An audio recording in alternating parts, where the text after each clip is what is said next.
Bible verses for depression. The Bible is a source of inspiration for many. It can also be a source for comfort if you're dealing with depression. These Bible verses for depression are a reminder that no matter what, God is there to lift you up. Mental health struggles are a real burden, but they are not a burden you should carry alone. You can turn to the Bible as a source of spiritual support as you address your struggles with depression or anything else.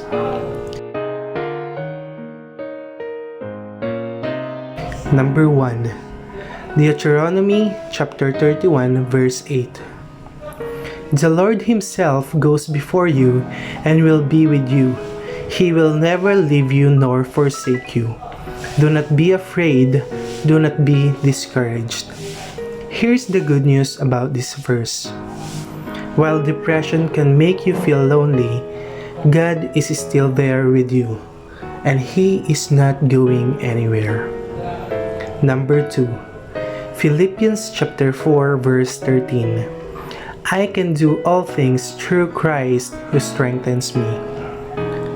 Depression can zap your energy and make it feel almost impossible to accomplish even simple tasks. But this verse reminds you that Christ is always there for you.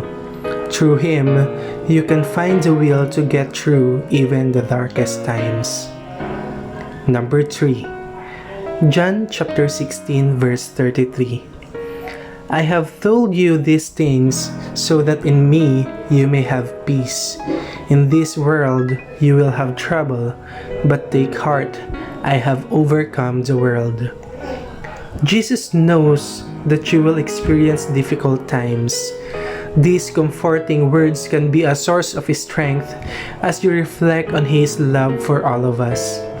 Through faith, you can overcome the obstacles in your life. Number 4. Jeremiah chapter 29 verse 11. For I know the plans I have for you, declares the Lord. Plans for peace and not for evil, to give you a future and a hope. There are better times ahead. God has a plan for you, even if your current circumstances are proving difficult. Number 5. Matthew chapter 11 verse 28. Come to me, all who labor and are heavy laden, and I will give you rest. Feelings of depression can be a heavy burden, and many people make the mistake of thinking it's a burden they must carry alone. This verse serves as a reminder that Jesus is there to lift your burdens and provide relief. Number 6. Proverbs chapter 3 verse 5 and 6. Trust in the Lord with all your heart, and do not lean on your own understanding. In all your ways, acknowledge Him, and He will make straight your paths. When you're struggling with depression, it can be difficult to understand why you're feeling certain emotions. This verse reminds you that the way forward is by trusting the Lord to provide guidance. Things will look up. Number 7. 1 Peter chapter 5 verse 7. Casting all your anxieties on Him, because He cares for you. Depression and anxiety can be isolating experiences, but Jesus is there, and He cares about you. You can turn to Him for help with whatever you may be feeling. Number 8. Psalms chapter 23 verse 4. Even though I walk through the valley of the shadow of death, I will fear no evil, for you are with me. Your rod and your staff, they comfort me. This verse serves as a reminder of God's love for us. Even in dark times, when you're confronting difficult situations, He is walking alongside you and guiding you on a righteous path forward. Number 9. Psalm chapter 9, verse 9. The Lord is a stronghold for the oppressed, a stronghold in times of trouble. Depression can make you feel as though you're weighed down. But no matter how troubled you feel, this verse reminds you that the Lord is always there to support you. Number 10. Matthew 6, verse 33. But seek first the kingdom of God and His righteousness, and all these things will be added to you. If you place God first in your life and focus on Him, He can help you find what you need to overcome all obstacles. Number 11. Joshua chapter 1, verse 9. Have I not commanded you? Be strong and courageous.